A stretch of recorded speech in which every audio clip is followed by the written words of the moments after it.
Good morning. I will shortly be seeing His Majesty the King to offer my resignation as Prime Minister.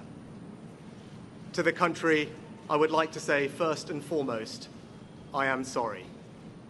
I have given this job my all, but you have sent a clear signal that the government of the United Kingdom must change, and yours is the only judgment that matters. I have heard your anger, your disappointment, and I take responsibility for this loss. To all the Conservative candidates and campaigners who worked tirelessly but without success, I am sorry that we could not deliver what your efforts deserved. It pains me to think how many good colleagues who contributed so much to their communities and our country will now no longer sit in the House of Commons. I thank them for their hard work and their service. Following this result, I will step down as party leader, not immediately, but once the formal arrangements for selecting my successor are in place.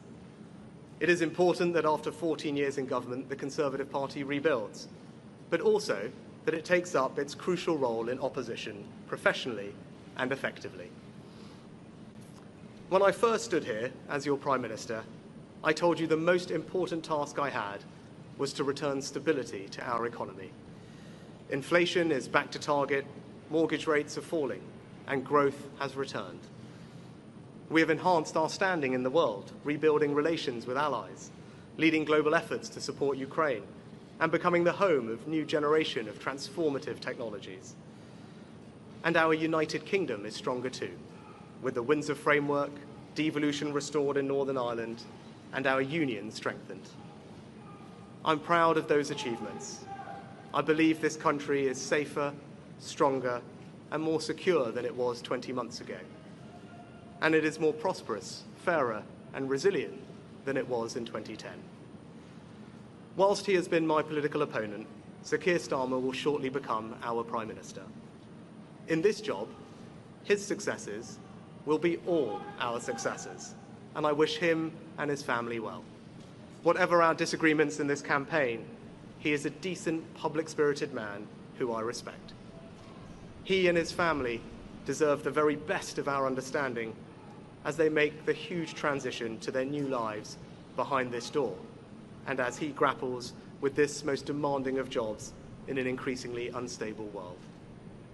I'd like to thank my colleagues, my cabinet, the civil service, especially here in Downing Street, the team at Chequers, my staff, CCHQ, but most of all, I'd like to express my gratitude to my wife Akshata and our beautiful daughters. I can never thank them enough for the sacrifices they have made so that I might serve our country. One of the most remarkable things about Britain is just how unremarkable it is that 2 generations after my grandparents came here with little, I could become Prime Minister, and that I could watch my 2 young daughters light Diwali candles on the steps in Downing Street. We must hold true to that idea of who we are, that vision of kindness, decency, and tolerance that has always been the British way. This is a difficult day, at the end of a number of difficult days. But I leave this job honoured to have been your Prime Minister. This is the best country in the world, and it is thanks entirely to you, the British people, the true source of all our achievements, our strengths, and our greatness. Thank you.